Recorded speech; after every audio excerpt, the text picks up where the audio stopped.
décidé de faire avancer les choses, puisque nous considérons que le mois de mai devrait être le mois de l'histoire de l'Afrique et de ses diasporas.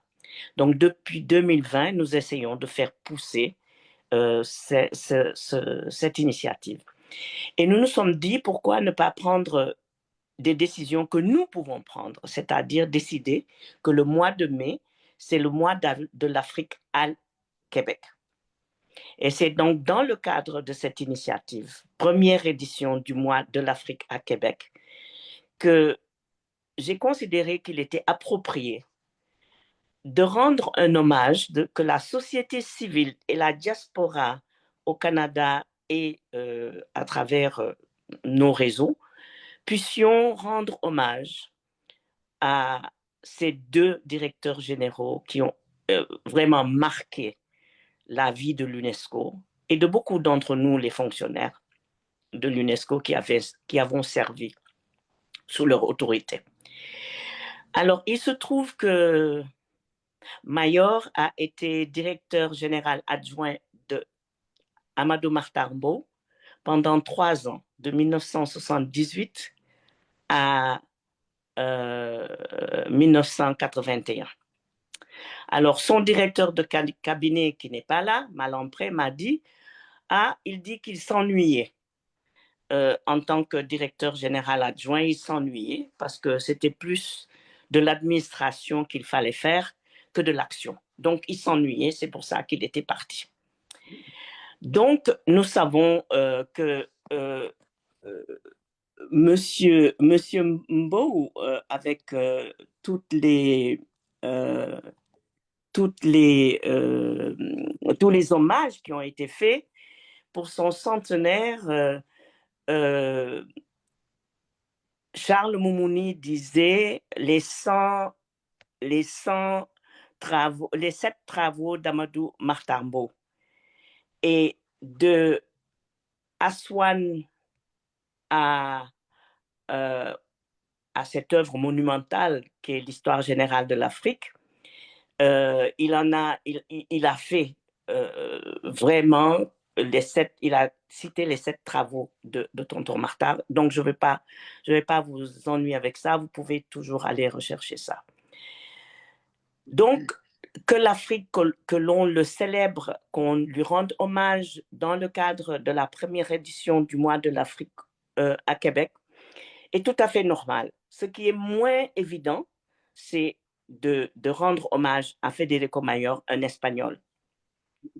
Mais cet Espagnol a fait énormément pour prolonger l'œuvre de Amadou Mahtar Mbow à l'UNESCO. C'est lui qui a mis en place la priorité Afrique. C'est lui qui a convoqué les assises de l'Afrique.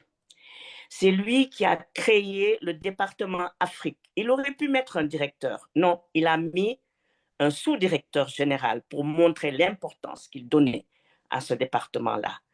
C'est aussi encore lui qui, avec Houphouët-Boigny, ont mis en place ce prix Houphouët-Boigny UNESCO pour la paix, dont parlait Awa tout à l'heure en disant qu'elle a participé à la remise de ce prix. Donc, ça fait beaucoup de choses qui prouvent que, au lieu de faire comme d'autres qui essayent de noyer et de faire disparaître ce que celui qui était là a fait, lui, il a renforcé, il a prolongé, il a magnifié ce que Tonton Mahtar avait amené à l'UNESCO. Et, évidemment, en prolongation et en renforcement de la décennie du développement culturel que Tonton Mahtar a laissé sur la table, parce qu'au moment où Mayor est arrivé en 87, l'Assemblée générale des Nations unies avait déjà adopté cette décennie du développement culturel. Et ça, en prolongement de ça, et évidemment de la constitution de l'UNESCO, que Mayor citait tout le temps en disant nous devons retourner à la constitution de l'organisation qui dit que les guerres naissant dans l'esprit des hommes, c'est dans l'esprit des hommes qu'il faut élever les défenses de la paix. Et c'est ainsi qu'il a théorisé cette culture de la paix. Et que, évidemment, cela renforce cette autre action de Tonton Martard, la décennie du développement culturel. Et ce sont tous ces éléments que j'ai rassemblés et qui ont fait que je me suis rendu compte que leur destin était presque lié, parce que comme je dis, Mayor a été directeur général adjoint de Mbo de 78 à 81. Ensuite, il est venu, après le départ de Tonton Martard, il a renforcé des programmes qui avaient été mis en place par Tonton Martard. Et je sais qu'il avait énormément, mais énormément de respect et d'admiration pour Tonton Martard. Pour preuve, euh, il est allé à Dakar pour les 90 ans de Tonton Martard. Il avait une amitié réelle pour Tonton Martard. Et c'est pour cette raison. Et en plus, il meurt à quelques mois d'intervalle. Tonton Martard nous quitte le 24 septembre 2024 et Mayor nous quitte le 19 décembre 2024. J'ai trouvé qu'il y avait trop de choses qui les liaient et c'est pour cette raison que j'ai proposé cette initiative d'hommage conjoint pour nos deux directeurs généraux, deux qui ont laissé une empreinte indélébile à l'UNESCO. Je disais toujours, on quitte l'UNESCO, mais l'UNESCO ne vous quitte jamais. Alors, Marema, je te redonne la parole une fois que j'ai campé le décor. À toi. Merci. Merci beaucoup, Marie. Et fort heureusement, je n'ai pas pris mon rôle de modérateur comme le rôle d'une personne qui devait aussi introduire le débat, parce que je ne l'aurais pas fait aussi bien que toi et de façon aussi exhaustive. Je retiens simplement que nous ne sommes pas en train de rendre un hommage à deux fortes personnalités. Nous rendons un hommage à deux personnes qui ont uni leur destin pour peser sur le destin du monde. Et je m'avais donné la parole à Madame Awa Mbow Kane. Et je ne dirai pas un mot pour l'introduire. Je ne dirai pas qu'elle est une des descendantes, une des enfants biologiques de Amadou Matar Mbow. Je dirais que c'est une personne qui a endossé sa cause et qui fait son petit chemin en tant qu'Awa tout court, en tant qu'Awa Kane tout court, dans le chemin dans lequel celui dont elle a eu la chance d'avoir, celui qu'elle a eu la chance d'avoir comme papa a engagé le monde. Merci Awa de prendre la parole.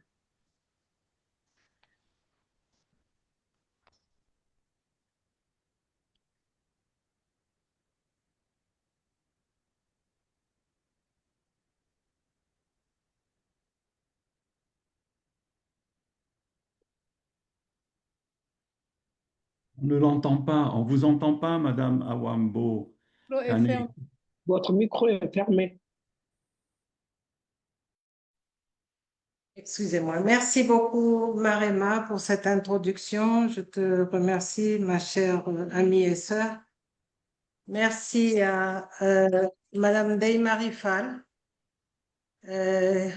présidente du collectif pour la promotion du patrimoine immatériel en francophonie, pour cet hommage conjoint à deux hommes qui se sont succédés à la tête de l'UNESCO et qui ont noué une amitié toute particulière à l'UNESCO dans leurs fonctions, mais au-delà, après. Félicitations pour cette première édition du mois de l'Afrique à Québec. Ndeye est une personne très persévérante et je suis tout à fait certaine que cette édition du mois de l'Afrique à Québec trouvera des répercussions dans d'autres pays du monde et que l'Union africaine s'emparera de ça pour faire un véritable mois dédié à toutes ces grandes figures africaines qui sont nées en Afrique, qui ont vécu et qui ont servi l'Afrique et le monde entier. Mon témoignage donc sur les deux personnages qui sont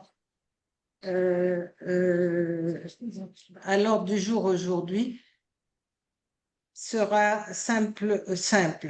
Je vais plutôt parler du côté personnel, puisque les grandes personnalités qui sont invitées aujourd'hui, Doudou Diène et Mounir Bouchnaki, ainsi que toutes les autres personnes qui vont parler, parleront certainement du côté professionnel et de l'UNESCO.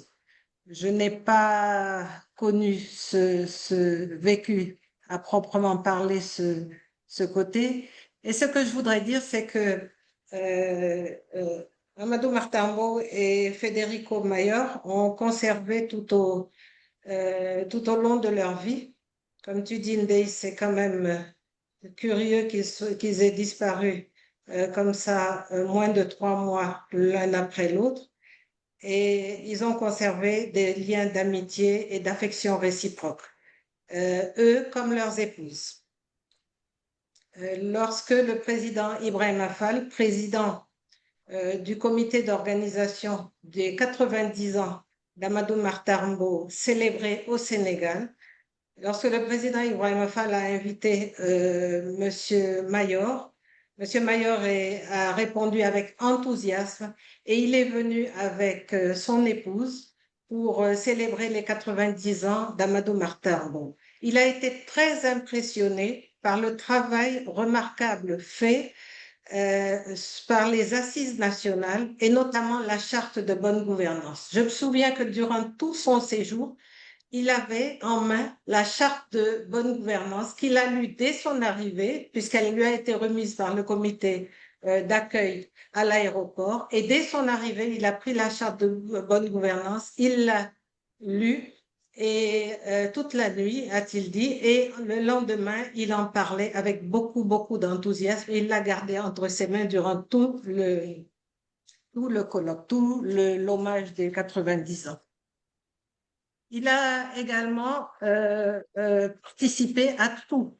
Lui comme son épouse ont été invités d'ailleurs par monsieur et madame Beau à déjeuner, un grand déjeuner familial où vraiment on sentait une atmosphère chaleureuse, amicale et beaucoup d'estime réciproque des deux côtés.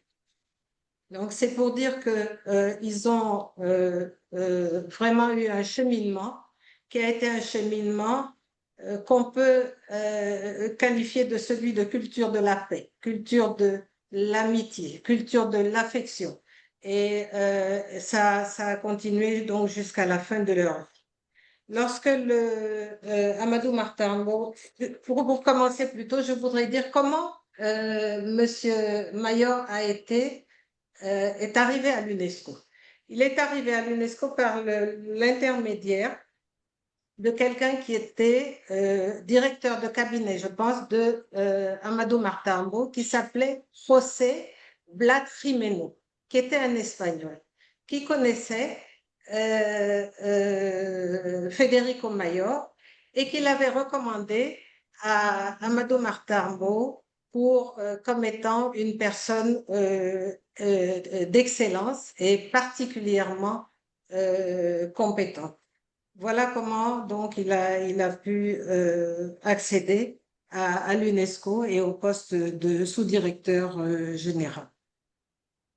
Enfin, pour finir, parce que je ne veux pas être très long, je voudrais juste vous lire le message au décès de papa, le message de monsieur Federico Mayor. Il a fait 3 messages. Un message à Doudou Diène, que celui-ci m'a envoyé, où il demandait de transmettre ses plus vifs sentiments de condoléances à Raymond, cette grande dame, à sa famille, aux autorités du Sénégal et de l'UNESCO, avec la plus grande estime.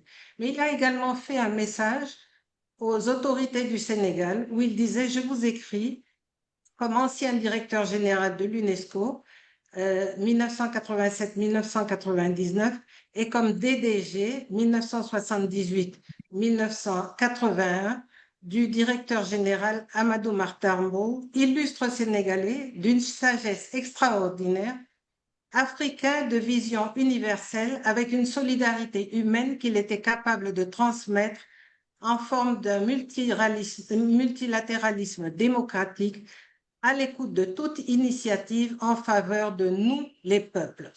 Charte des Nations Unies et d'une éducation pour être libre et responsable, avec les plus profondes condoléances. Et à Madame la directrice générale de l'UNESCO, Audrey Azoulay, pour transmission au personnel de l'organisation, il écrivait ceci: Federico Mayor, très distinguée et chère directrice générale Audrey Azoulay, je vous écris cette lettre avec sentiment de profonde condoléance pour la mort du directeur général Amadou Mahtar Mbow, africain universel, qui a contribué avec sagesse et détermination au prestige de l'UNESCO et du système des Nations Unies, avec la mise en œuvre de la directive cruciale de l'égale dignité de tous les êtres humains, avec créativité et multilatéralisme démocratique. L'UNESCO, par devoir de mémoire, a beaucoup bénéficié de cette directive. Il restera toujours un point de repère pour nous tous avec grande estime. Donc, vous voyez que vraiment, il a été bouleversé et il a aussitôt après envoyé ces 3 messages qui sont quand même des messages très importants qui ont beaucoup touché la famille. À son décès, évidemment, la famille Mbow aussi a partagé la peine de son épouse et de ses enfants et a écrit, Madame Mbow a écrit à sa chère amie Céleste pour lui dire que, je cite, Federico, je partage d'autant plus ta peine que je viens d'être affectée par la même douloureuse épreuve. Federico nous avait manifesté à cette occasion son soutien et avait présenté ses condoléances aux autorités du Sénégal ainsi qu'à la directrice générale de l'UNESCO. Federico était un homme distingué, affable et bienveillant. Il était profondément attaché à toi, à ses enfants, à son pays dont il était très fier. Docteur en sciences et pharmacie, il a été un professeur d'université écouté et respecté, très proche de ses étudiants. Et engagé à l'UNESCO, pour son profil professionnel et ses capacités, il a été un fonctionnaire international et un collaborateur dévoué, loyal et compétent. Devenu directeur général émérite de 1987 à 1999, de toutes ses nombreuses contributions à l'UNESCO, je ne citerai que le concept de culture de la paix, bien accueilli à la conférence générale et au conseil exécutif, qu'il a défini, popularisé dans le monde. Il l'a soutenu avec un admirable engagement. À sa retraite, il a continué à travailler et nous a toujours manifesté une grande considération. Il nous a même fait l'immense plaisir de venir avec toi à Dakar pour le 90e anniversaire de son ami Martha. Ma chère Céleste, vous avez formé un couple charmant et complémentaire et vous avez eu une vie bien remplie. Je te renouvelle mes sentiments d'affection et de sympathie et je prie Dieu de te donner la force d'aborder cette nouvelle année 2025 avec courage et sérénité. Mes enfants et toute ma famille sont proches de vous par le cœur et les sentiments. Ton ami Raymond Mbow. Donc, c'était pour dire vraiment que les liens d'amitié et d'affection ne se sont jamais démentis et que c'était de grands hommes qui ont travaillé, qui ont cheminé ensemble et qui sont restés grands jusqu'à leurs derniers instants. Je vous remercie. Merci beaucoup, Awa.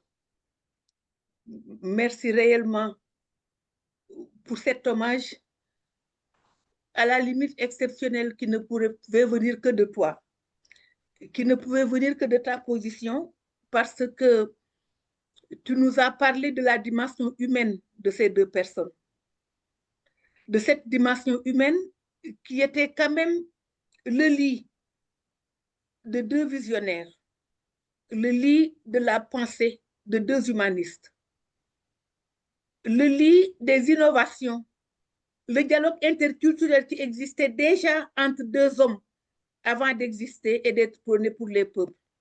Ce dialogue-là, dont l'impact nous interpelle particulièrement en ce moment où nous sommes à la veille d'un changement de leadership à la tête de l'UNESCO. Merci beaucoup. Marie, je ne sais pas si nous devons faire le film ou si nous devons directement passer à Doudou Diène. Passons à Doudou Diène et puis on pourra mettre le film vers la fin. Après, je pense. Je pensais qu'on ne pouvait faire que passer à Doudou Diène au moment même, étant entendu que je sais que ce n'est pas un hasard si tu as mis Doudou Diène tout de suite après Awa Mbow. Parce que si une institution devait produire des enfants, je pense que Doudou Diène, comme toi, vous aurez été les enfants de l'institution UNESCO. Étudiante à Paris, j'allais à l'UNESCO pour écouter les discours. Je croisais Doudou Diène dans les couloirs de l'UNESCO. Et jusqu'à aujourd'hui, je pense que s'il y a une seule personne qui doit incarner l'UNESCO de son vivant, c'est Doudou Diène lui-même. Doudou Diène, ce n'est pas seulement la route de la soie, ce n'est pas seulement un employé quelconque de l'UNESCO, c'est un fils institutionnel de l'UNESCO. Merci Doudou pour ton hommage. Merci beaucoup. Moi, je voudrais commencer par dire que il y a une dimension de mystère dans les relations et les rencontres, la rencontre entre Amadou Mokhtar Mbow et Federico Mayor.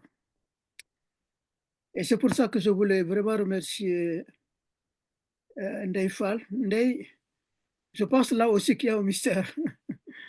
Quelque part, une inspiration t'est venue, je ne sais pas comment, que dans tous les hommages qui sont rendus ici ou là, cette idée dont personne n'avait pensé de faire un hommage conjoint est venue de toi. Et félicitations et merci pour ça.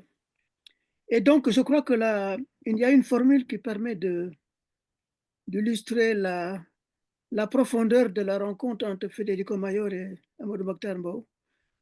C'est ce que Jean-Paul Sartre, le poète, le philosophe français, militant aussi, avait dit dans une de ses pensées que l'important n'est pas ce que l'histoire fait de nous, mais ce que nous faisons de ce que l'histoire fait de nous. C'est-à-dire concrètement que Mokhtar Mbow et Federico Mayor ont littéralement construit leur rencontre, leur connaissance réciproque et leur relation sur une base historique complexe qui n'était pas évidente. Parce qu'il faut rappeler qu'il y a 3 périodes dans leur rencontre. La première, c'est quand Jack Forbes, qui était le directeur adjoint, avait démissionné, l'Américain, et que Mokhtar cherchait, donc M. Mbow cherchait un adjoint, et qu'il consultait ses amis, et un de ses amis les plus proches, comme Awa l'a rappelé, Blas Jimeno, c'était un Espagnol, qui était dans le département de l'éducation que Mokhtar dirigeait, qui lui a dit, mais il y a un jeune recteur de l'université de Grenade qui est un biologiste scientifique, prometteur, intelligent. Mokhtar lui a dit, écoutez, Blas, si tu me le proposes, moi je le prends, mais amène-le-moi. Ils se sont rencontrés et Mokhtar a dit, je le prends. Et c'est là qu'il a invité Federico Mayor à venir à l'UNESCO.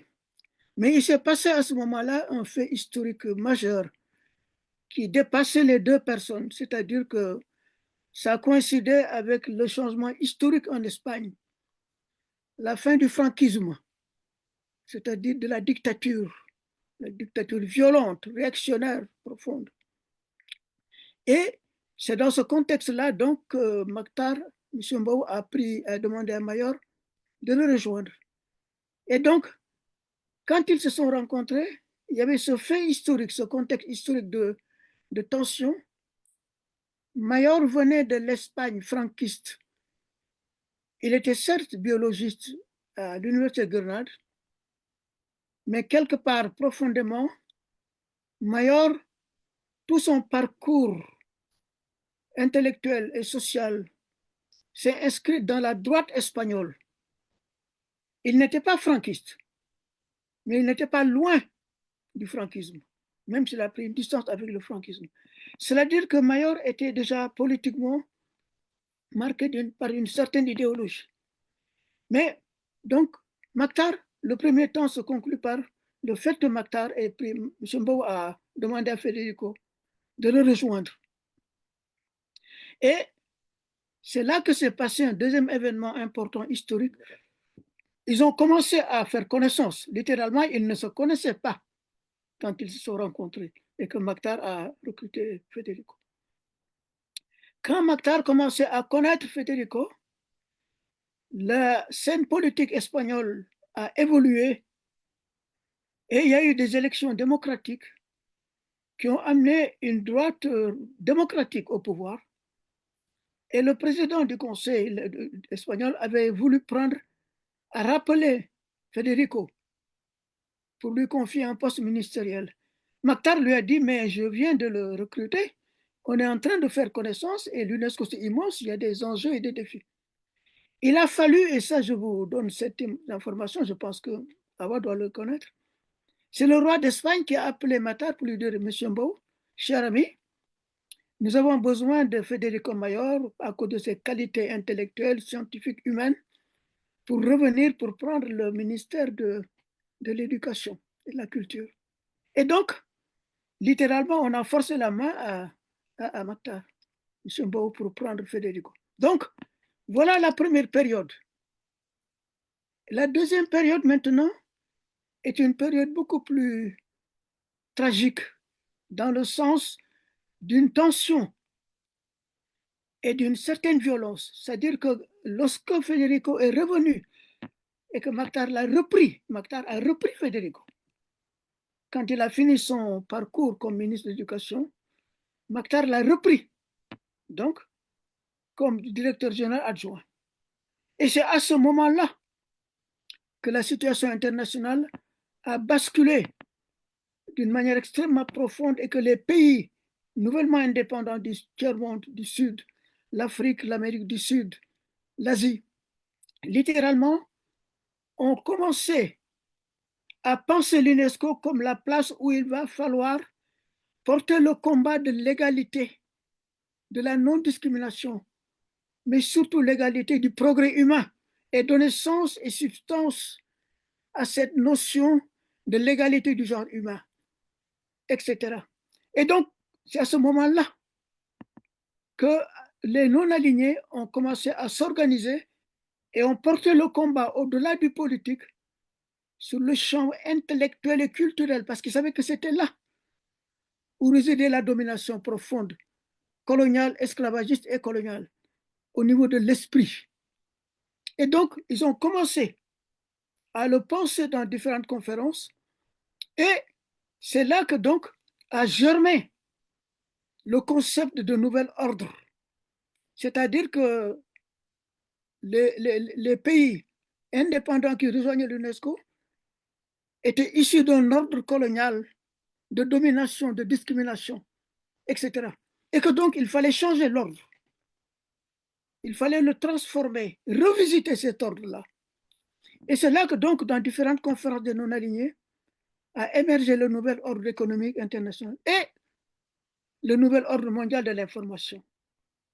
Et c'est dans ce contexte-là donc que les changements ont commencé aussi à être pensés pour l'UNESCO, et notamment après la disparition de René Maheu, le grand intellectuel français qui avait recruté Mactar comme sous-directeur général pour l'éducation, et que donc il fallait le remplacer. Et c'est là que le Sénégal et les pays non alignés ont présenté à Mactar Mbow. Il s'est trouvé que c'est à ce moment-là que moi, sortant de Sciences Po, j'avais été du délégué adjoint de notre cher ami Blaise Senghor, qui était très attaché à Mokhtar Mbow, Blaise le cinéaste, mais qui a eu des maladies, donc insuffisance rénale, etc. Donc c'est pour raccourcir et dire que je suis arrivé moi-même à ce moment-là. Et donc, cette deuxième période a été marquée par le grand engagement, l'ouverture par les pays du tiers-monde et des non-alignés de revisiter les fondements idéologiques, culturels, intellectuels et moraux de la domination coloniale au niveau de l'esprit, de la culture et de l'éducation. Et donc, c'est à ce moment-là qu'ils se sont engagés pour l'élection d'Amadou Mokhtar Mbow. Et donc, moi, j'ai été envoyé avec parce que je remplaçais Blaise comme adjoint. Et avec Latir Camara, l'ambassadeur et autres, on a été à l'Union africaine. On est arrivé, comme anecdote, on est à Addis Abeba, moi, jeune délégué adjoint, Latir Camara, etc. Et le lendemain de notre arrivée à Addis Abeba, il y a eu le coup d'État en Éthiopie. Et je me rappelle la veille, Haïlé Sélassié nous avait reçus à son palais. Et le lendemain, les militaires prenaient le pouvoir. Et donc, les militaires nous ont demandé de partir.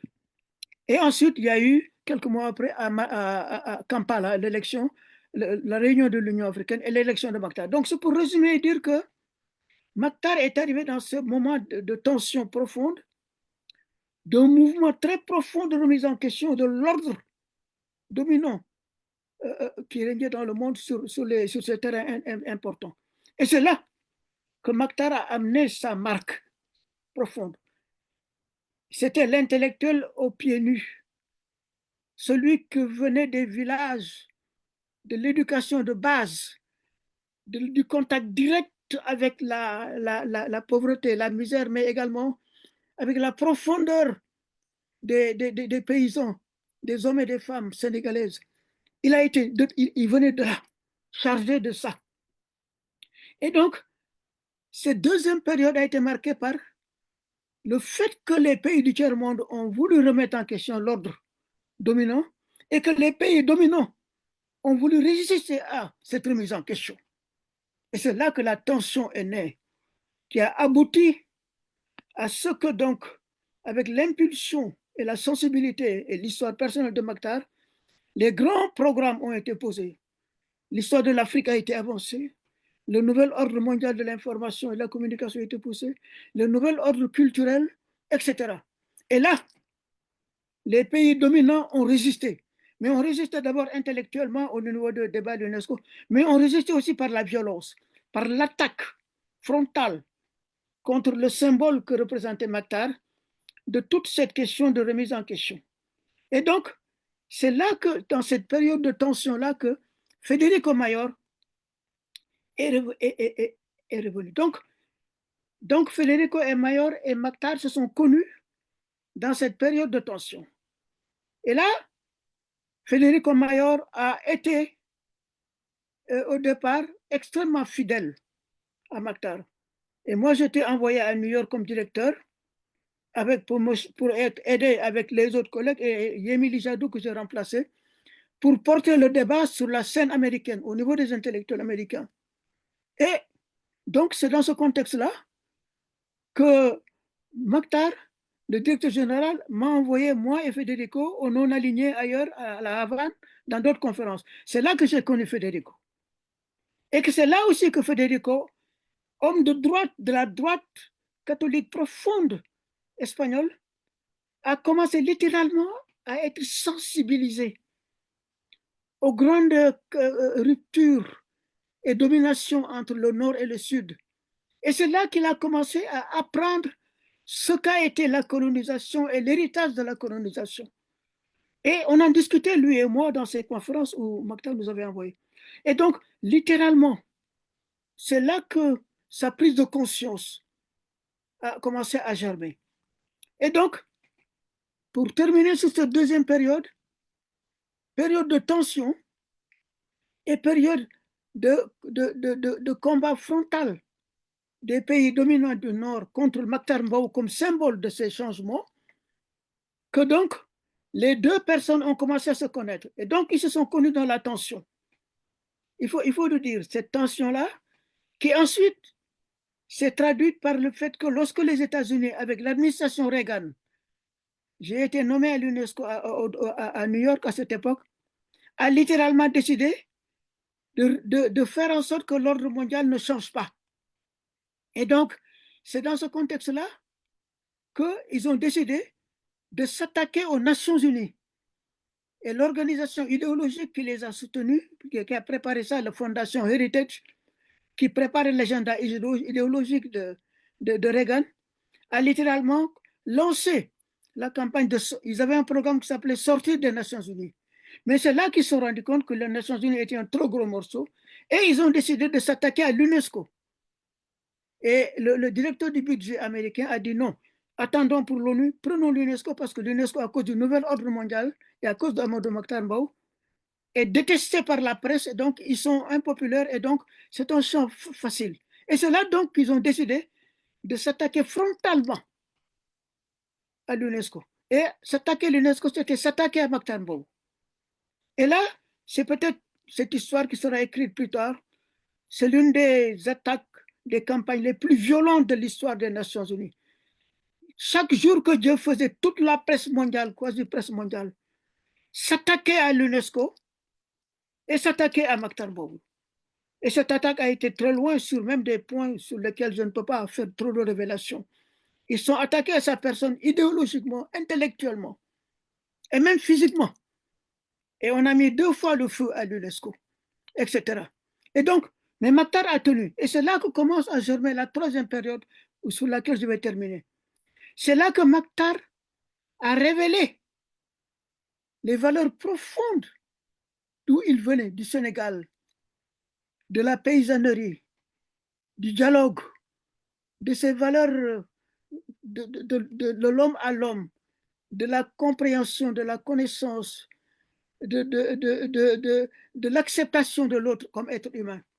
Et c'est dans ce contexte de tension terrifiante que Mokhtar a fait émerger le concept de dialogue et de consensus à la conférence de Nairobi.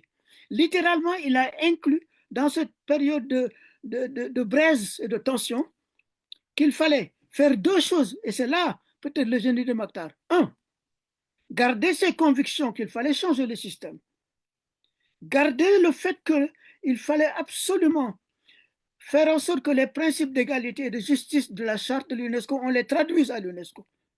Mais en même temps, il savait, par son parcours humain sénégalais de dialogue, qu'on ne pouvait pas le changer sans dialoguer avec les autres. Et c'est là qu'il a introduit dans la pratique la notion de consensus, qu'il a même institutionnalisée. Et donc, il a apporté cette marque-là personnelle. Et Mayor était là, en train d'apprendre, mais en même temps, donc, le facteur Mayor a surgi dans le cadre de cette campagne.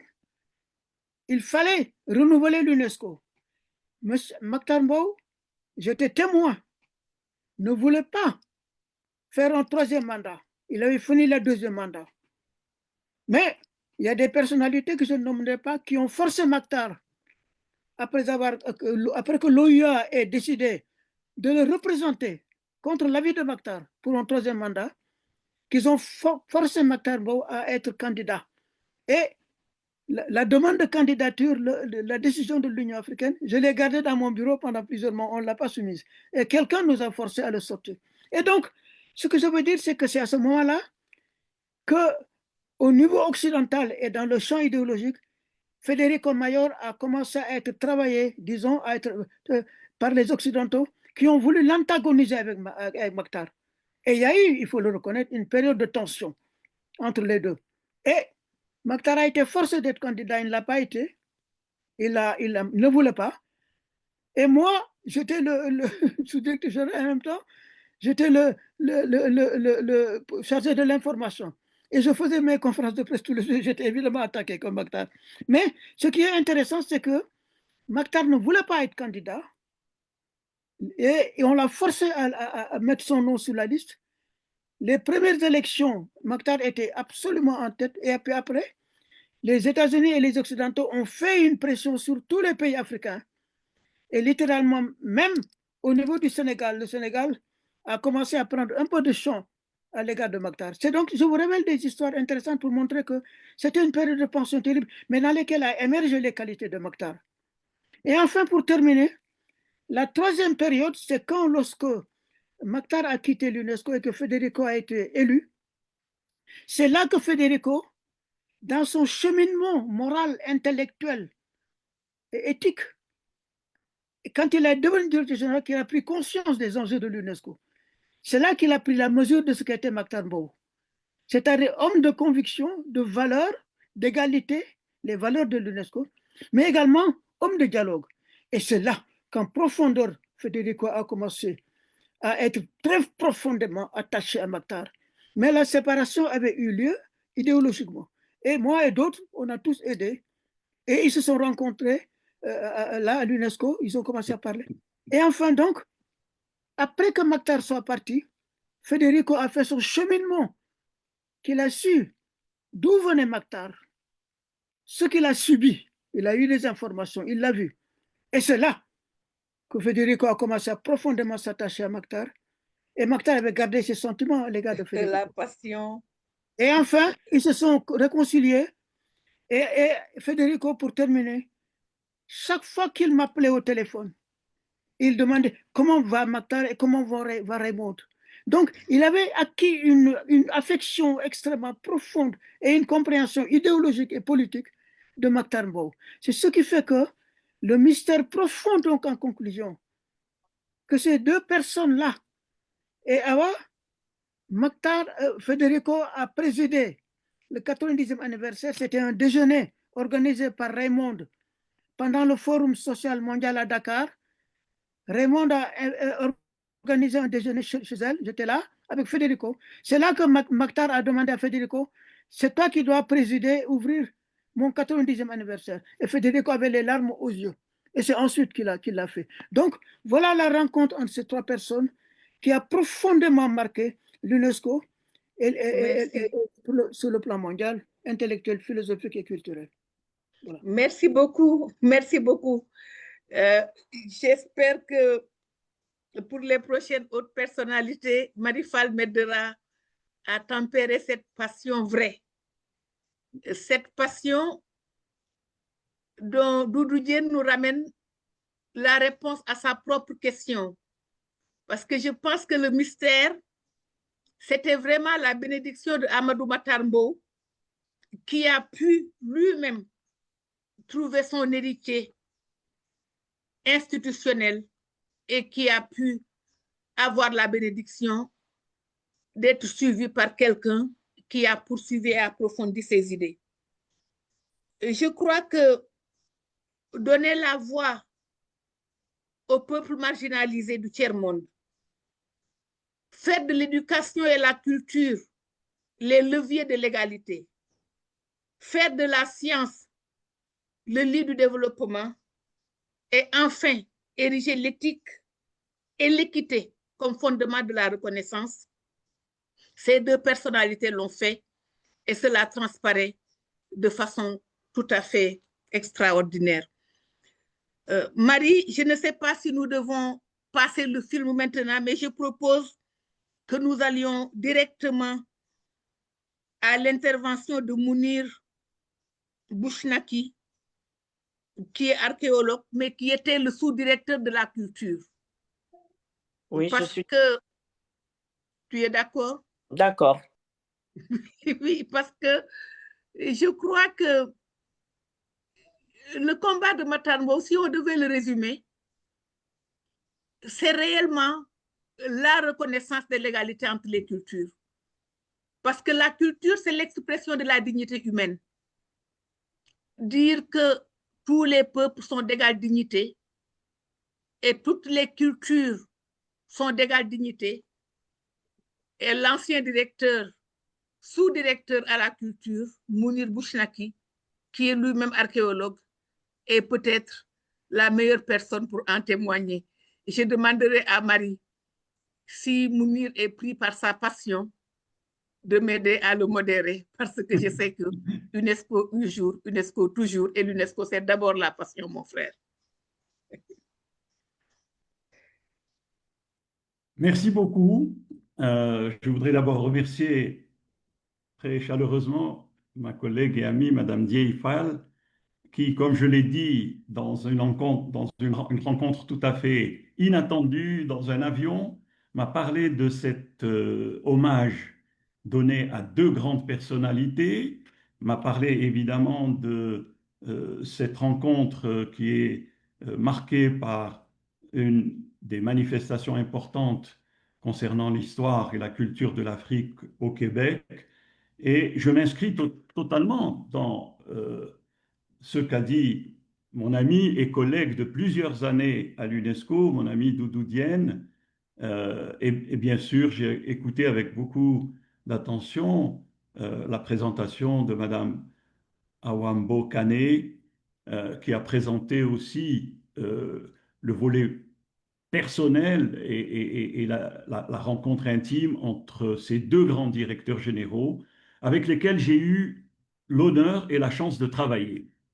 J'ai connu Monsieur Martarimbo lorsque j'étais en Algérie, responsable du patrimoine culturel, et que j'ai reçu Monsieur Martarimbo après un événement tragique, un tremblement de terre dans une ville qui portait encore le nom de l'époque coloniale française, qui s'appelait Orléansville et qui s'appelle maintenant la ville de Chlef.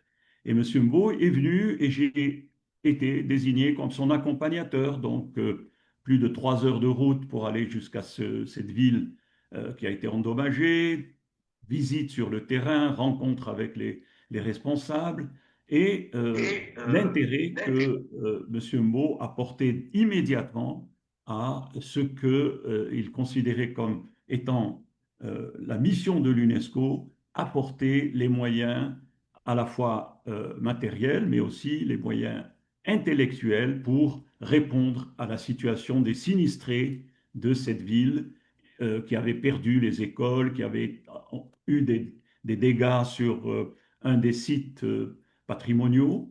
Et le contact a été très, très chaleureux dès l'abord. Et c'est en 1981, donc quelques mois après sa visite officielle en Algérie, où il a été reçu de façon très chaleureuse. M. Mbo était très aimé par le gouvernement algérien, par les ministres algériens, par les intellectuels algériens. Et j'ai reçu une invitation de M. Mbo à travers un de ses sous-directeurs généraux, Gérard Bolla, qui a été aussi un des rédacteurs de la convention de 1972, grande convention de l'UNESCO, qui a été patronnée par M. Mbo. Eh bien, on m'a demandé de faire une mission en Arabie en plein été, juillet 1981, pour voir de quelle manière un bâtiment construit par un grand ingénieur japonais, Kenzo Tange, pouvait être aménagé selon des directives que l'UNESCO pourrait donner. Et ça a été un peu le début de ma carrière, puisque M. Mbo m'a tout de suite demandé de venir à l'UNESCO dès janvier 1982 et de commencer à travailler sous son autorité quasiment directe, puisqu'il m'a appelé, il m'a dit, je vais vous demander une autre mission. J'ai rencontré le président du Yémen du Nord. À l'époque, le Yémen était divisé entre le Yémen du Nord et le Yémen du Sud.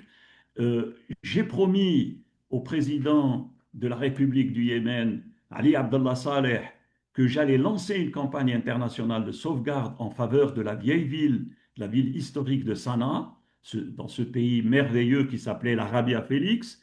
Et je voudrais que vous alliez dire, je ne peux pas lancer une campagne internationale de sauvegarde si je n'ai pas un écrit officiel. La discussion avec le président de la République, évidemment, m'a beaucoup encouragé, mais il fallait que j'ai un papier, un document officiel des autorités yéménites. C'est ainsi que j'avais ce contact direct avec le directeur général et je peux dire que je retiens, alors après la présentation magistrale de mon ami Doudou Diène sur le contexte historique, sur les différentes époques qui ont marqué à la fois le développement de la mission de M.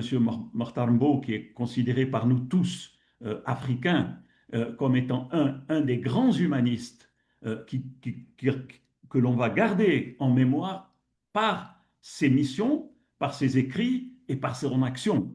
Et moi, j'étais sous son autorité, sous l'autorité du sous-directeur général de l'Indonésie qui était connue à l'époque par son action en faveur du mouvement des non-alignés que Doudou Diène a mentionné. Eh bien, une des actions majeures qui a été lancée par M. Mokhtar Mbow et que tout le monde reconnaît comme étant une initiative particulièrement réussie, c'est ce qu'il a appelé les campagnes internationales de sauvegarde pour le patrimoine culturel de l'humanité. La notion de patrimoine mondial est venue un petit peu après lui, quand la Convention de 1972 a été adoptée par l'UNESCO et qu'aujourd'hui, elle est signée par 194 États, c'est-à-dire par l'ensemble des États membres de l'UNESCO. Cette idée de campagne internationale de sauvegarde, il l'a réalisée en allant lui-même sur le terrain. Et là aussi, j'ai été à côté de lui lorsqu'il est venu poser la première pierre à Assouan en 1982 pour marquer la fin de cette grande campagne qui avait été lancée par son prédécesseur, René Maheu, la campagne de sauvegarde d'Abou Simbel et Filé, mais que les Égyptiens, avec leurs ministres et avec le président Nasser, avaient demandé à M. Mbow, écoutez, on aimerait garder le souvenir de tout ce qui a été fait par cette grande entreprise culturelle, qui était une des plus grandes au monde pour la sauvegarde du patrimoine pharaonique et égyptien du Moyen Âge. Eh bien, nous voulons qu'il y ait une campagne internationale de sauvegarde pour la création de 2 musées. Le musée de la Nubie à Assouan et le musée des civilisations égyptiennes au Caire. Ça a été l'un des éléments majeurs qui a montré au monde entier comment l'UNESCO, qui avait commencé ce grand travail patrimonial où le monde entier a été impliqué, et moi j'ai retrouvé dans les archives de l'UNESCO, et Doudou s'en souvient bien, on avait même des écoliers d'écoles de différents pays, d'Afrique, d'Asie, d'Amérique latine, d'Europe, des écoliers qui utilisaient des coupons-réponses que la Poste avait et qui permettaient en réalité d'être considérés comme de l'argent. Il y a eu des enfants qui ont participé à la campagne que M. Mbow avait lancée. Ça, c'était une initiative merveilleuse et les campagnes internationales se sont succédées en Afrique, île de Gorée, j'ai été plusieurs fois sur l'île de Gorée, Médina de Fès, Médina de Tunis, site de Carthage, Lalibela en Éthiopie, Hanoï, Hue au Vietnam, tous ces San Francisco de Lima, bien sûr, je ne vais pas perdre mon temps de vous dire, tout ça, c'était l'œuvre de Mbow sur le plan concret, sur le plan physique, concernant le patrimoine. Et ce sont ces campagnes qui ont aidé à la rédaction de la Convention de 1972, qui a créé ce concept nouveau, qui est porté par l'UNESCO, et qui est celui du patrimoine mondial culturel et naturel. Je crois que ça a été un des éléments marquants que le Conseil exécutif a aussi critiqué, Doudou s'en souvient, en disant « Mais Monsieur Mbow, nous avons trop de campagnes, nous ne pouvons pas nous disséminer. » Il a répondu, j'ai encore son mot en mémoire, « Il ne faut pas être malthusianiste dans la culture. » Le deuxième élément que Mbow a lancé dans le monde et qui aujourd'hui est repris de façon extraordinaire, c'est la lutte contre le trafic illicite des œuvres d'art. Et M. Mbow a non seulement poussé la Convention de 1970, qui est la convention qui lutte contre le trafic des œuvres d'art, mais il a été attaqué. Il a été attaqué par un certain nombre de juristes qui sont venus me voir quand j'étais nommé quelques années après mon arrivée à l'UNESCO par M. Mbow comme responsable du patrimoine culturel. Je recevais des juristes qui me disaient « Mais vous savez, votre directeur général, ce qu'il veut, c'est vider les musées du Nord au profit des musées du Sud. » J'ai dit non, ce n'est pas ce que M. Mbow veut faire. Et il a donc créé, à côté de la Convention qui a été très difficilement acceptée, vous voyez, il y a des pays même comme la France qui n'ont signé la Convention de 72 que quand il y a eu les grands événements en Irak au début de ce siècle, dans les années 2000 jusqu'à 2003. Et beaucoup de pays étaient très réticents. Alors qu'est-ce qu'il a créé? Il a créé un comité international pour la restitution et le retour des biens culturels. Et ça a été son plaidoyer. Il était l'avocat de l'Afrique en faveur du retour des œuvres africaines qui ont été volées. Et mon rôle comme directeur, avec mes collaborateurs, avec tous les pays avec lesquels on travaillait, c'était de dire à ceux qui nous critiquaient, ce n'est pas tous les objets que nous voulons récupérer en Afrique, ce sont les objets qui ont été volés. Et les objets qui sont souvent le symbole de l'identité culturelle des pays africains, comme des pays latino-américains ou les pays asiatiques. Aujourd'hui, cette convention de 1970, ce comité pour le retour travaille énormément. Même des musées comme le Smithsonian sont en train de rendre des objets au pays d'origine. La Belgique le fait, la France l'a fait de façon grandiose en rendant au Bénin les œuvres du royaume d'Abomey. Et pour moi, l'idée que M. Mbo avait lancée dans ces années où il était le directeur général pour toute l'UNESCO, pour l'éducation, pour la science, pour la communication, vous l'avez dit, mais la culture était aussi une de ses préoccupations majeures. Et il a tout fait pendant son mandat pour aller sur le terrain à chaque fois pour apporter le soutien de l'UNESCO au plus haut niveau. Je suis allé avec lui en Jordanie, il a été à Petra, il a aidé les Jordaniens à la sauvegarde du site de Petra, j'étais avec lui en Égypte, il est venu en Algérie officiellement et là aussi, il m'avait demandé d'aller en mission en me disant, vous savez, je pense beaucoup à la Casbah d'Alger et j'aimerais que vous fassiez une mission en mon nom, une mission qui a été faite auprès du Premier ministre du gouvernement algérien à la demande de M. Mbo. Voilà ce que je peux dire de l'action opérationnelle, l'action sur le terrain de M. Mbo sur le terrain. Et puis la liaison que Doudou Diène a définie de façon magistrale entre les deux directeurs généraux, c'est-à-dire que quand M. Mbo a invité et a reçu Federico Mayor, il y a eu bien sûr, et il faudra le noter dans les archives, ce qu'a dit Doudou Diène, ce sont des éléments d'histoire, ce sont des éléments d'archives qu'il faut préserver. Il y a eu ce contact sur la culture, et comme l'a dit très justement Federico Mayor, m'a reçu quand je venais d'être nommé directeur de la division du patrimoine culturel. Et il m'a dit, vous savez, avec un accent espagnol, vous savez, Monsieur Bouchenaki, moi je suis pour les enfants, pas pour les pierres. Et je lui ai répondu, Monsieur le directeur général, je suis pour les enfants avec les pierres. Et nous avons lancé un débat sur l'importance de la culture, sur l'importance du patrimoine, sur ce que la culture représente aujourd'hui de façon très claire dans les programmes de développement de tous les pays, et notamment des pays du Sud qui ont subi la colonisation, qui ont subi l'oppression, et qui, finalement, et heureusement, grâce à l'UNESCO, avec les conventions de l'UNESCO, qui sont des points de repère très importants, Federico Mayor a continué, vous l'avez dit, aussi bien sur le plan personnel, comme l'a dit Madame Awambo Kane, que sur le plan institutionnel, que sur le plan stratégique.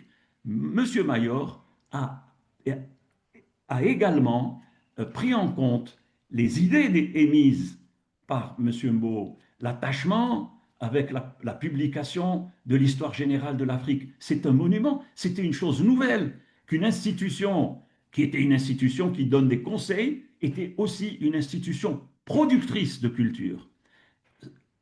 La collection de l'Afrique, générale de l'Afrique, et la notion qui s'est développée avec M. Mbo, mais qui a été poursuivie et encouragée par la création de la priorité Afrique.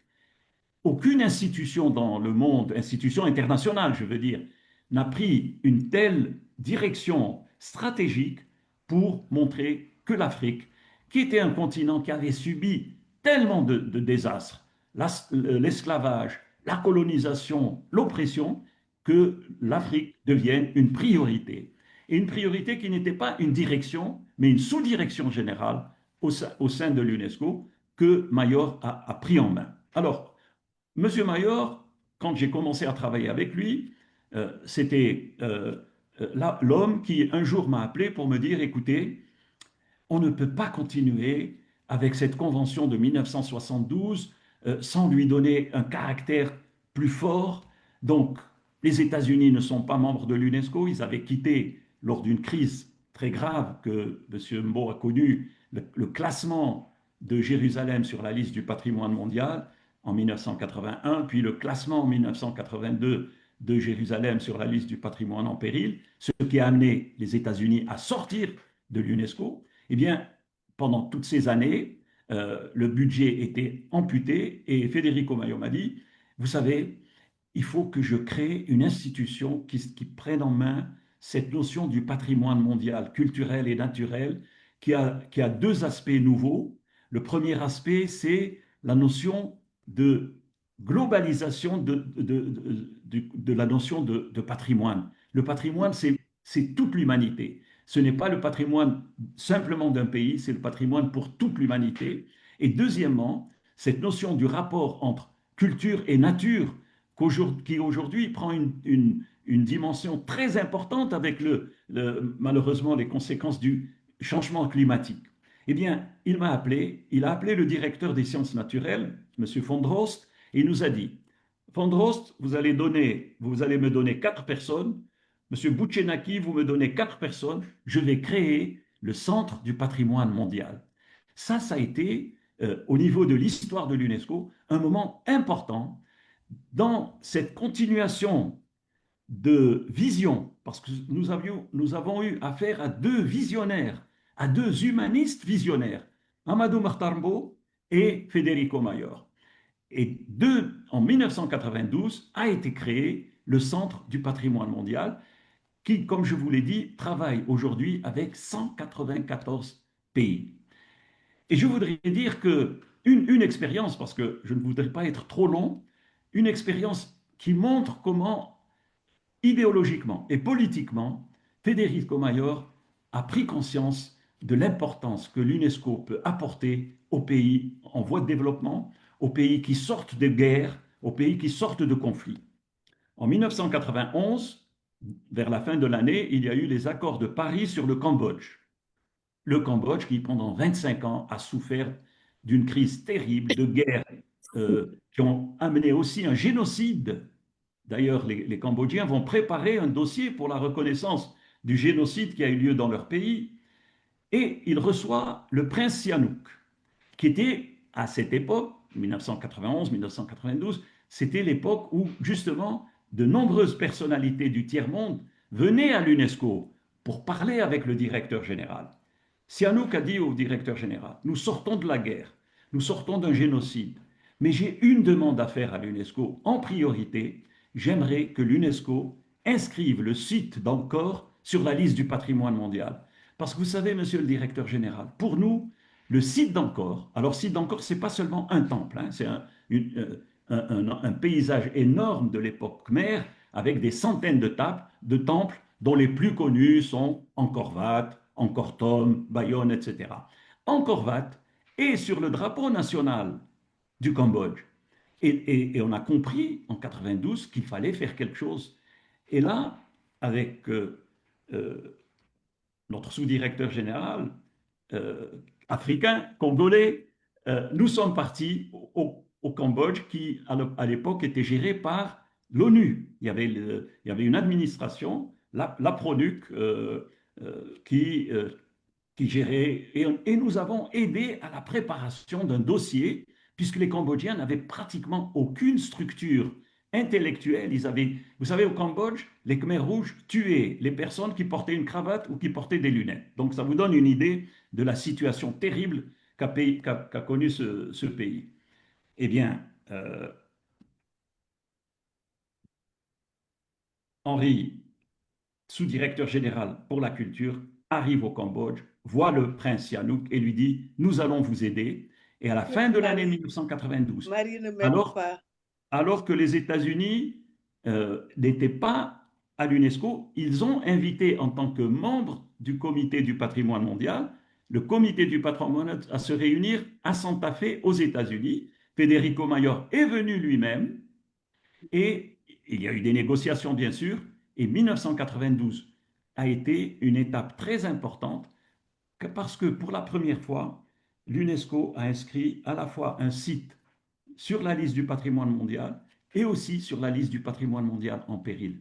Je crois que, très brièvement, je peux dire en conclusion que ces deux directeurs généraux avec lesquels j'ai travaillé étroitement, parce qu'ils s'intéressaient personnellement aux dossiers, ils les suivaient. Moi, j'ai toujours en mémoire la mémoire d'Amadou Mahtar Mbow. Lorsqu'il est venu à l'UNESCO et qu'on a fêté son anniversaire, il m'a regardé, il m'a dit « Alors, Bouchnaki, comment ça va ?» Il avait encore en tête mon nom et ça m'a énormément touché. J'avais les larmes aux yeux. La même chose avec Federico Mayor. À la fin de l'année 2024, il m'a écrit pour me remercier parce que je voulais qu'on lui fasse un hommage au Cambodge, puisque son nom est lié à cette inscription mythique qui est tellement importante pour les Cambodgiens. Je conclus. Deux hommes qui ont marqué l'UNESCO et qui ont donné les grandes orientations en matière de culture, grandes orientations en matière de dialogue, grandes orientations en matière de reconnaissance de la diversité et de l'égalité des cultures. Il n'y a pas des cultures plus hautes que les autres. Et ça, Mayor le répétait, M. Mbow le disait dès le début de sa mission. Et ils ont influencé, je dois dire, les directeurs successifs, aussi bien Mme Bokova que Koichiro Matsura ou Mme Azoulay. Ils parlent tous lorsque l'éloge a été fait il y a quelques semaines à l'UNESCO, ils ont parlé à la fois de M. Amadou Mahtar Mbow et de M. Federico Mayor. Voilà. Merci, M. Bouchnaki. Merci, vraiment, merci. Je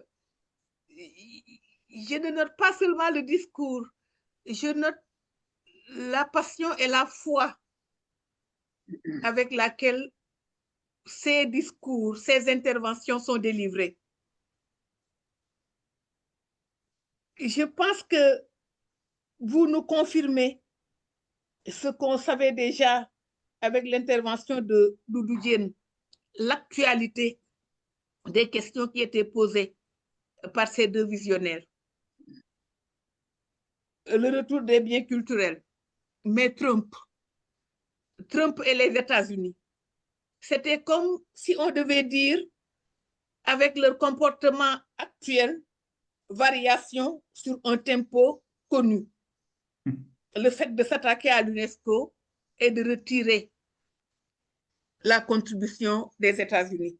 Absolument. Je pense que Mbow et Mayor, fervents défenseurs de la culture, pas seulement comme vecteur de développement, mais aussi comme ferment de l'émancipation et de l'égalité des peuples.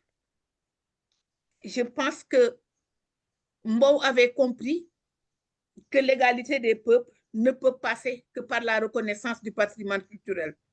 Mayor a élargi cela. Et je pense, comme Penda Mbow n'est pas ici, est-ce que Penda est là? Je crois que nous allons passer directement la parole à Fatou Mboup. Fatou Mboup, que moi j'ai rencontré pendant les célébrations du centenaire de Amadou Mahtar Mbow, qui en était l'artisane, compétente, discrète et humble, qui est aujourd'hui administrateur de la Fondation Amadou Mahtar Mbow. Fatou, je te passe la parole en espérant que tu parleras avec moins de passion et avec moins de temps.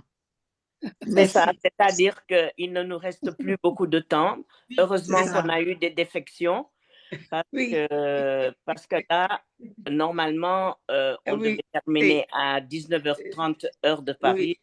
Il ne nous reste plus beaucoup de temps. Je vais aller très vite et remercier mes deux modèles.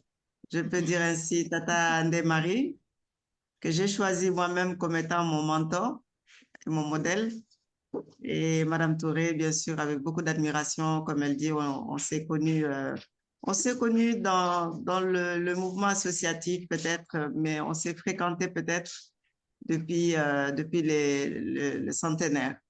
Est-ce que vous m'entendez? Parce que j'ai un message. Oui, très bien. D'accord. On vous entend Alors, très bien, madame. oui, donc je salue tout le monde, je salue chacun de vous.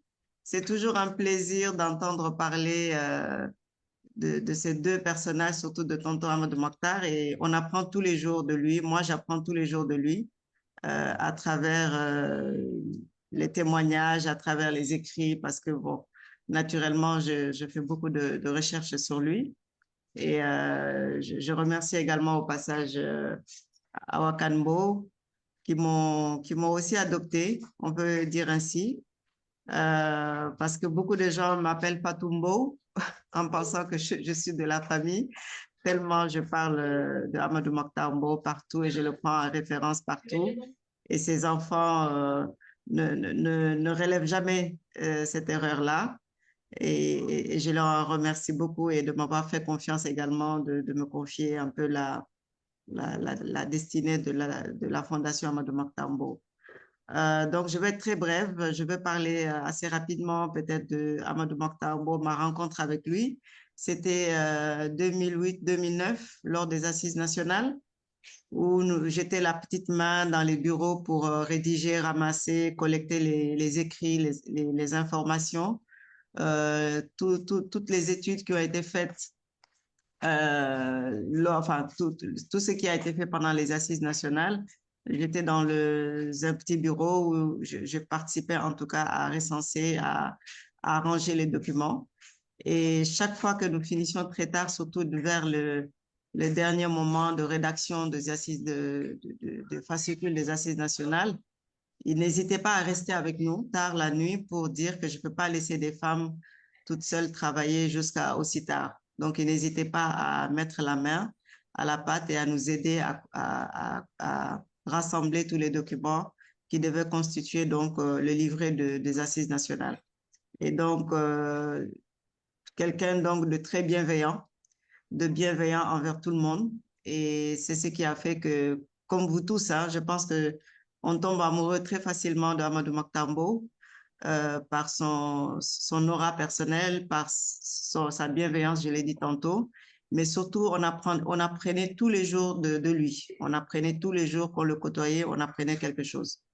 Et donc, c'est peut-être naturellement après les assises nationales que, effectivement, les mêmes personnes hein, qui étaient dans ces groupes-là, qui aussi ont décidé d'organiser ces 90 ans en 2011.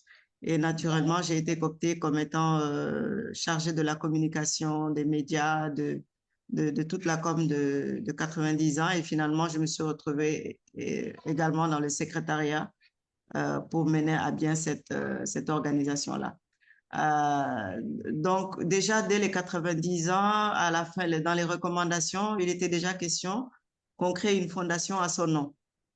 Et pour la petite histoire, donc, c'est là aussi où j'ai rencontré Frédérico Mayor, puisque j'étais en charge d'accueillir les invités spéciaux de M. Mbow, dont Frédérico Mayor et l'ancien ambassadeur du Congo à Paris, le doyen des ambassadeurs à Paris, dont le nom m'échappe, qui va me revenir. Et Lopez. Voilà, Lopez. Et donc, j'ai eu vraiment la chance de le recevoir, de les accueillir à l'aéroport, de les installer. Et pendant tout leur séjour, je m'occupais spécialement que de ces gens-là. Et donc, c'est là où j'ai eu vraiment le bonheur de rencontrer aussi ce grand personnage. Et donc, dans les recommandations après les célébrations des 90 ans, on retrouvait déjà l'idée de créer une fondation Amadou Mokhtar Mbow par ses amis. Et l'idée est restée, s'est effritée un peu, mais il y a toujours un groupe qui a toujours nourri cette ambition-là de créer la fondation Amadou Mokhtar Mbow. Lorsque nous avons célébré les centenaires, effectivement, ça a été un moment assez extraordinaire puisque, comme vous le savez, c'était en 2021, en plein Covid, où on se disait en petit comité, bon, on va célébrer un anniversaire normal de centenaire en essayant de réunir autour de lui des amis, des parents, des collaborateurs. Mais très, très rapidement, l'événement a pris de l'ampleur puisque l'idée est partie peut-être d'un petit comité, mais très rapidement, nous avons eu beaucoup d'adhésions, beaucoup de gens qui nous contactaient un peu de partout, qui disaient qu'ils aimeraient participer d'une manière ou d'une autre à ce centenaire-là. Donc, d'un format dans lequel on intégrait les barrières sanitaires hein, qui nous étaient fixées, en visitant des lieux assez modestes, mais quand même des lieux qui étaient assez représentatifs pour organiser ce centenaire, dont l'université l'UCAD, Cheikh Anta Diop. Nous nous sommes retrouvés dans un espace extraordinaire qui est le Musée des civilisations, parce que nous avions beaucoup d'adhésions, nous avions beaucoup de gens qui voulaient faire même le déplacement malgré ces barrières-là. Beaucoup de gens que nous rencontrons tous les jours et qui disaient « nous attendons notre invitation ». Et on a dû contacter les autorités pour savoir effectivement jusqu'à quel niveau on pouvait limiter le nombre de personnes. Même bien qu'on ait eu un très grand espace. Et nous avons tout de suite imaginé que bon, tout le monde ne pouvait pas participer, donc il fallait rajouter toute la partie digitale, que le centenaire soit diffusé un peu partout dans le monde. Et à chaque fois, on dépassait vraiment les barrières qu'on se fixait, on les dépassait parce que l'engouement était là, parce que les gens disaient, oh, voilà, moi je prends ça en charge. Et ça a été extraordinaire. Et je le dis toujours à Awa, j'ai dit la baraka qui était autour du professeur Amadou Mahtar Mbow était extraordinaire parce qu'on arrivait pour frapper à des portes, on trouvait les portes ouvertes et on nous accueillait à bras ouverts à chaque fois. Ce qui fait qu'on a eu à organiser vraiment un événement extraordinaire que des mémoires de beaucoup de gens n'avaient pas eu cet engouement. Il y avait eu donc en deux phases l'événement, le 21 mars 2021. Et tout de suite aussi, on a dit qu'on ne pouvait pas traiter de tous les sujets lors de ces colloques-là. Donc, il fallait imaginer aussi une autre façon de continuer de fêter les centenaires. Et une équipe s'est constituée rapidement, un comité scientifique a élaboré des thèmes de discussion et qui ont été déroulés pendant 11 semaines. Fatou? Oui, Tata Marie? Oui? Oui, oui. Juste demander de conclure pour qu'on puisse donner la parole à 2 personnes ou 3 au moins. D'accord. Donc, voilà, le centenaire, tout le monde l'a vécu, vous l'avez tous vécu, donc je ne vais pas revenir là-dessus. Il faudrait donner la parole à 2 autres et on n'a pas beaucoup de temps. D'accord, donc je vais parler de la fondation rapidement. Je vais parler de la fondation. Les recommandations après ce centenaire, ça a été effectivement de créer la fondation. On avait des fonds qui étaient disponibles et nous avons demandé au professeur Amadou Mahtar Mbow si cette fondation devait se créer, quelles seraient ses orientations. Et les gens s'attendaient à ce qu'il nous oriente vers les batailles qu'il a eu à mener, les sujets qu'il a eu à aborder. Il nous a dit, s'il y avait quelque chose sur lequel je ne me suis pas suffisamment investie, c'est sur les savoirs endogènes et surtout sur les savoirs endogènes thérapeutiques. Et donc, je souhaiterais que la Fondation aide les praticiens, aide les médicaments faits à base de nos plantes soient valorisés et que les scientifiques puissent sortir les principes actifs pour que nos populations puissent en bénéficier. Et donc, aujourd'hui, cette fondation s'investit dans ce milieu-là, dans ce domaine, avec un comité scientifique qui est composé d'éminentes personnalités du monde de la santé mondiale et surtout de la santé traditionnelle, et avec un conseil de fondation également qui donne des orientations. Et aujourd'hui, on va dérouler très prochainement donc les activités liées dans un premier temps au savoir endogène thérapeutique. On aura l'occasion de vous partager les documents, les présentations, pour que chacun puisse y apporter également un apport, hein, à chacun à son niveau. Donc, voilà un peu ce que je voulais présenter. Et nous Merci restons à beaucoup. disposition. Voilà. Merci beaucoup, Fatou. Merci pour Merci. cette dimension humaine renforcée. Merci aussi. Je pense que tu as failli nous rappeler qu'Amadou Matarmbo était aussi un pionnier des questions de genre. Il a beaucoup œuvré pour l'éducation des filles. Et comme tu disais, il ne voulait jamais laisser les femmes derrière avant de quitter, même si c'est tard. Merci beaucoup. Marie, je reviens pour des orientations. Je pense que nous devons arrêter de donner les films et C'est-à-dire peut-être donner la parole à 2 ou 3 personnes de l'assistance. c'est-à-dire que là, si j'ai l'impression que Ablaye Bathily est en ligne parce qu'il l'a appelé. Oui, Donc, bien sûr, je je vais vais lui donner donner la parole. Ouais. Professeur Bathily, vous avez la parole, bien évidemment. Nous ne pouvons pas rater cette occasion.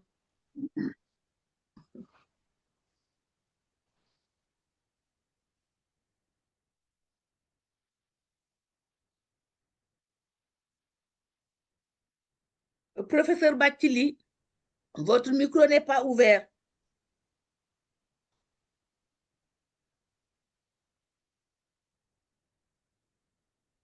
Marie, est-ce qu'il y a une autre personne en attendant que nous réglions les problèmes Non, je pense que de c'était voix? Donc, peut-être que nous essayons de donner la parole à deux ou trois personnes en jusqu'à ligne. ce que le professeur Bathily revienne, qui sont en ligne et qui veulent intervenir.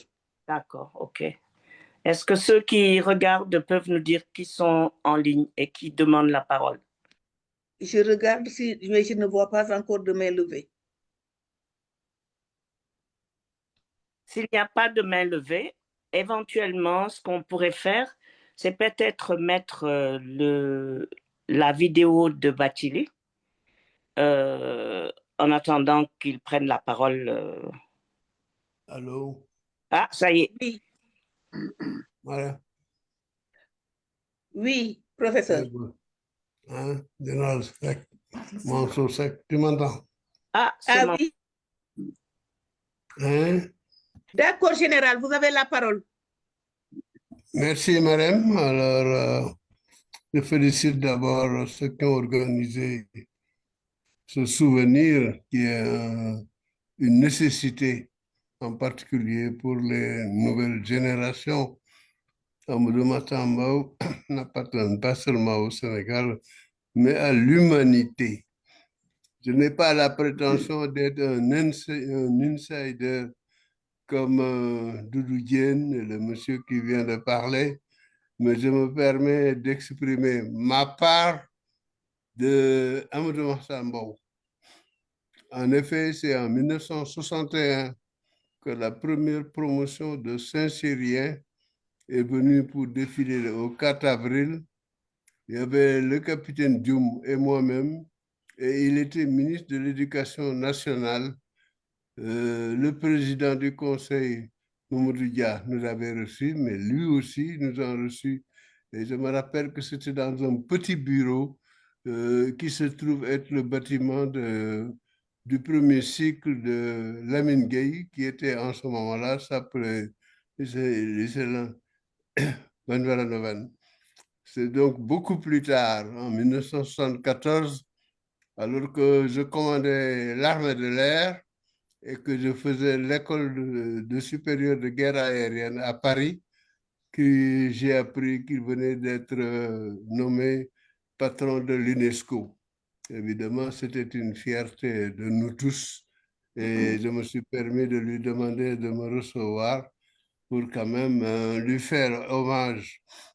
Et figurez-vous que quand il m'a reçu, j'ai remarqué que sur sa table, il y avait un sergent de l'armée de l'air française qui était sur la table. Je lui ai demandé qui c'était. Et il m'apprend que c'était lui-même pendant la Deuxième Guerre mondiale, qui était donc sergent électricien pour les avions. Je lui dis, mais donc, c'est pas moi le premier aviateur sénégalais, c'est plutôt toi. C'est moi plutôt vous, parce que je le vous voyez évidemment. Il m'a dit, non, toi, tu es pilote, tu es patron de l'armée de l'air, mais tu es d'accord avec moi sur le fait que Sans nous, sans le mécanicien, l'avion ne peut pas décoller. Donc, c'était toi le premier. Ça, c'est donc le deuxième contact. Le troisième, c'est parmi les assises. Lorsque les assises ont commencé, un groupe d'amis, dont feu le ministre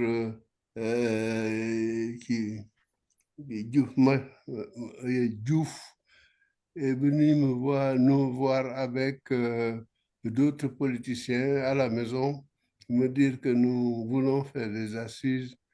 Et il y en a un qui est promotionnel qui m'a dit, je sais que tu dis que tu ne veux pas rentrer dans la politique, mais écoute-nous d'abord.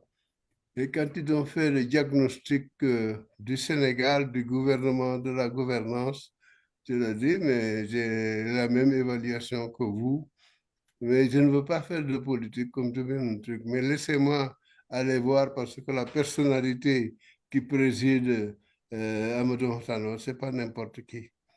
J'ai été le voir et il me dit, non, on ne va pas te donner, on ne va pas vous donner quelque chose de politique. On vous donne la commission de recherche scientifique. J'ai dit, ça me convient. Alors, je pense que ces assises ont quand même joué vraiment la solidité de la démocratie sénégalaise. Nous avons été partout, que ce soit à Bakel, que ce soit à Kolda, que ce soit à Ziguinchor, que ce soit en nous adressant aux chauffeurs de taxi, en nous adressant également à même celui qui a des charrettes, n'importe qui. On a demandé 2 questions. Décrivez-nous, s'il vous plaît, votre situation, premièrement. Deuxièmement, dites-nous ce qu'il faut faire pour l'améliorer. Alors, non seulement c'est vraiment un travail pratiquement scientifique qui intéressait tout le monde, il avait prévenu le président de la République, Wade, en disant, nous vous reconnaissons, mais nous faisons le travail, nous invitons même à ce que vous nous donniez quelqu'un qui vienne avec nous pour montrer que ce que nous voulons faire est scientifique, c'est contre personne. Nous avons été donc un peu partout dans le monde et la première fois, alors qu'en tant que pilote, j'étais habitué à aller à Kédougou en avion, cette fois-ci, on est allé par la route pour 2000 km. Mais ça valait le coup quand même que toucher le Sénégal profond pour poser ces questions. Amadou Mahtar est vraiment le promoteur du consensus. Et il faisait comprendre à tout le monde qu'un gouvernement ne devrait pas imposer sa politique au peuple, mais plutôt demander en interaction ce que le peuple voulait pour pouvoir réaliser avec sa satisfaction. Ces genres de choses, vraiment, c'était lié à lui. Et le cadeau qu'il m'a fait, c'est quand il a commencé à me tutoyer et à me permettre de lui tutoyer. J'ai eu du mal à le faire, mais j'ai fini quand même par le tutoyer, comme on dit. Et je me rappelle même l'avoir chahuté en disant que, mais toi, tu es un lébouboukès, parce qu'il est né à Dakar. Et je dirais, en clair, alors on a beaucoup chahuté. Bon, je m'arrête là parce que d'autres ont le temps de parler, s'il vous plaît. Merci. Merci beaucoup, Général. Merci pour cette contribution toujours importante. Est-ce que le professeur Bathily est revenu en ligne? Est-ce qu'il y a d'autres personnes sur le panel qui veulent prendre la parole? Si le professeur Bathily n'est pas là, il y a la vidéo qu'on pourrait projeter. D'accord, Marie. Il nous reste combien de temps? Il ne restait pas beaucoup de temps, mais la vidéo ne prend pas beaucoup de temps non plus. Je crois que c'est 5.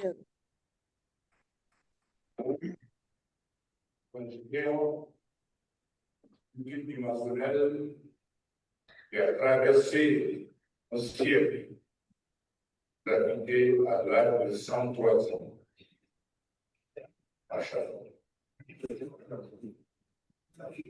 J'ai connu Amadou Mahtar en 1953 j'étais à l'école primaire régionale de Bakel. La carrière de Amadou Mokhtar Mbow n'a pas commencé au directeur général de l'UNESCO. Combattant la Deuxième Guerre mondiale, il a été le fondateur de la Fédération des étudiants d'Afrique noire de France, ici à Paris. Il en fut le premier président. C'est gratuit.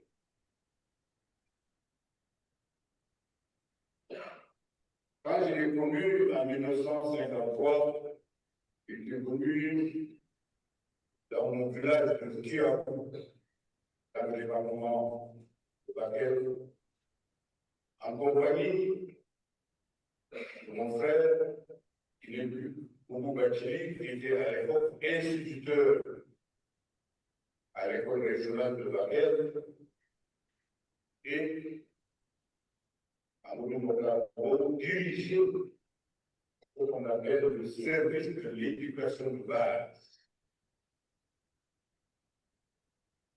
Et il faut le dire,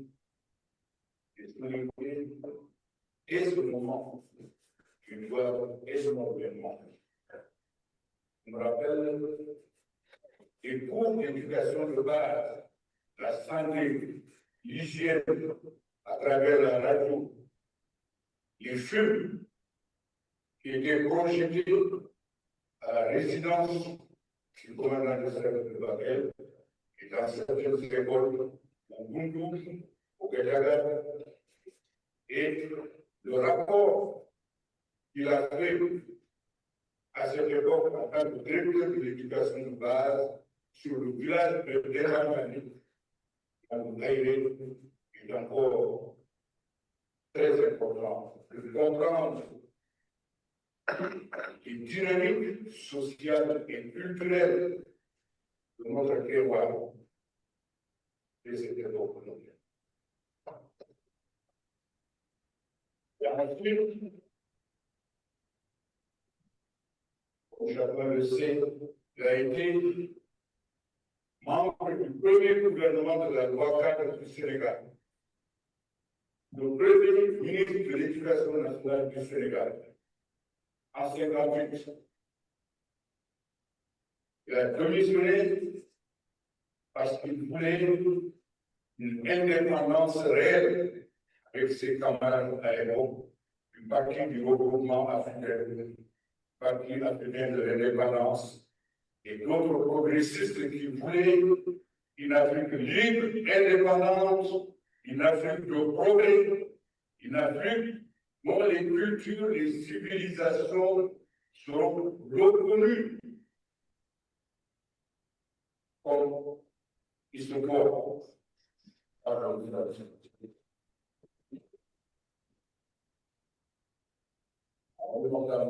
C'est 13 ans à la tête de cette organisation qui nous reçoit aujourd'hui, l'UNESCO, a porté haut le flambeau des peuples africains.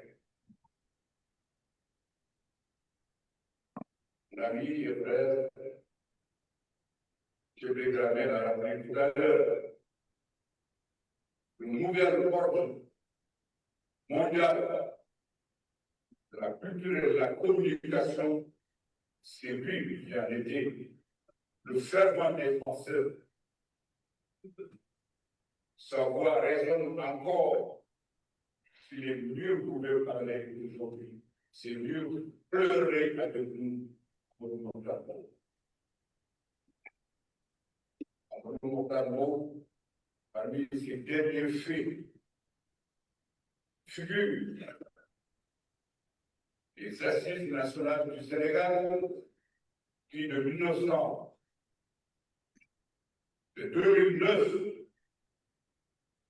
à 2012, ont porté un œil attentif sur les dynamiques sociales et politiques au Sénégal, les dynamiques institutionnelles et proposer des solutions progressives pour sortir de la crise. Voilà l'homme dimensionnel qui sera porté à terme aujourd'hui. Et il est tout à fait normal que nous lui rendons hommage à ce grand Africain, à ce grand humaniste, ce militant d'un monde nouveau, d'un monde d'égalité, de fraternité, de justice.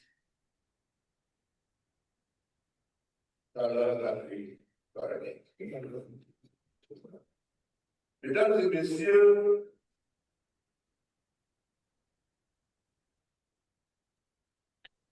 Bon, je pense que c'est la fin de la vidéo. Merci beaucoup, Marie. Merci, Marie. Je pense que nous nous acheminons aussi vers la fin de Oui, nous sommes de ce déjà, webinaire. nous avons déjà un dépassement de 17 minutes. Donc, j'espère que nos jeunes partenaires qui s'occupent, on aurait dû arrêter depuis 19h30, pardon. Je ne sais pas s'il y aurait un dernier mot. Dommage pour la vidéo de Awa parce que vraiment, c'était l'hommage de la fille à son papa. Mais malheureusement, le temps nous manque et heureusement qu'on a eu 2 désertions. Ce qui prouve bien que Amadou Mahtar Mbow, c'est inépuisable. Je remercie donc nos intervenantes et surtout ceux et celles qui se sont connectés et qui pourront continuer d'ailleurs à s'abreuver à travers YouTube et l'Internet. C'est dommage que ce soit si court, mais quand même, ça fait presque 2 heures. Marema, merci infiniment. Je ne sais pas s'il y a en ligne ou ailleurs, quelque part, quelqu'un qui aimerait dire un petit mot. Voilà. Marema, merci. Je te laisse le dernier mot. Un grand merci avant Marema. Un grand merci. Vraiment, c'était une session magnifique. Merci, Je suis très touché. Ça me rappelle beaucoup de choses. Et je vois beaucoup de noms de personnes qui sont dans la salle et que j'ai connues. Et ça me fait grand plaisir d'avoir participé avec vous. Merci et à bientôt. Félicitations. Merci. Félicitations. Merci beaucoup. Merci, Noah. Merci beaucoup. Et dommage qu'on n'ait pas pu mettre la vidéo parce que moi, j'adore cette vidéo. Alors, merci beaucoup, Tata. Merci à vous. Merci, Fatou, on est désolé de t'avoir non, tout avait été déjà dit. Hein? Merci. Désolé de t'avoir bousculé. Merci au Général 7 d'avoir pris le temps d'intervenir. Je ne sais pas ce qui est arrivé au professeur Ablaye Bathily. C'est bien dommage qu'il n'ait pas pu prendre la parole, mais on a pu quand même projeter sa vidéo. Donc, Marema, je te laisse le dernier mot, ma très chère petite sœur. Merci infiniment à tout le monde. Marema, où es-tu? Allô? Est-ce qu'elle est encore là, Marema? Marie, je suis là, mais je ne comprends pas ce qui s'est passé avec ma connexion. Je pense que vous avez fini la réunion, non? Bon, on a dit qu'on se disait au revoir et que je te laissais le dernier mot, ma chérie. Mais écoute, moi, je pense que c'est dommage que j'ai quitté la réunion comme ça parce que c'était un webinaire qui était plein d'enseignements. Et je voulais encore dire un mot que j'ai déjà dit, que nous sommes aussi à un moment critique de l'UNESCO où au mois de novembre, la directrice générale va changer pour un autre directeur. Et je pense que plus que jamais, nous avons besoin de la vision et de l'impact de ces 2 visionnaires parce que ce que Mbow et Mayor ont fait, c'est réellement faire vivre le multilatéralisme. Aujourd'hui, même dans l'architecture des Nations Unies, il n'y a plus d'institutions multilatérales où les peuples ont encore une voix. En dehors de la FAO et de l'UNESCO, il n'y a plus nulle part où la voix des peuples se fait entendre. Et je crois que c'est important pour l'intelligentsia africaine, pour les personnes de culture, d'être à la veille. Je te disais, Marie, que nous avons un groupe d'initiative qui a initié une déclaration que nous partagerons cette semaine, Inch'Allah, et que je vous demanderai instamment d'endosser. Parce que je pense que nous ne pouvons pas être des simples spectateurs dans ce qui est en train de se jouer. Merci beaucoup. Merci encore, Marie. Et merci à toutes les personnes qui ont participé au webinaire. Merci, merci, merci à nos intervenants. Merci à toi et on attend la déclaration. Et je souhaite une belle et longue vie au mois de l'Afrique à Québec. Et j'espère qu'un jour, au mois de l'histoire de l'Afrique et de ses diasporas de l'Union africaine. Merci infiniment. Merci à juste un petit message. Le 26 juin aura lieu l'hommage national du président de la République du Sénégal à Amadou Mahtar Mbow. Merci. Merci. J'espère qu'il y aura un lien pour pouvoir suivre pour ceux qui ne pourront pas être à Dakar. Certainement, certainement. Nous espérons aussi une invitation. Le directeur de l'UNESCO à Dakar vient de m'en informer en faisant ses amitiés, en disant qu'il est dans le comité. Tout à fait. Merci. Vous êtes aussi sur notre liste, hein? Je l'espère. Ce sera Merci avec infiniment et puis merci. Bonne continuation. Il y a l'hommage national. Il y a des commentaires dans le chat pour les gens qui n'ont pas pu prendre la parole. Bon, Merci. alors, est-ce qu'on peut nous lire les commentaires dans le chat? Qu'est-ce qu'il y a? Oui, j'avais Oui, Rosie. Bravo à toutes, salutations fraternelles. Il y a eu beaucoup d'hommages rendus à Marie Fall. Il y a eu beaucoup de salutations et je pense que la plupart des personnes qui se sont exprimées ont exprimé leur appréciation par rapport à ce qui s'est passé. Merci. Je ne sais pas si tu vois, parce que moi j'ai dit qu'il à tout le monde. Allez, au revoir, merci. Au revoir. Bonne soirée. Bonne soirée. Merci beaucoup. Merci, Bye bye. merci à Rosie et Joyce et Ambaye. Au revoir. Et Ambaye et Andey Djenaba qui sont là-bas de l'autre côté et qui entament leur journée. Merci. Merci pour la précieuse collaboration.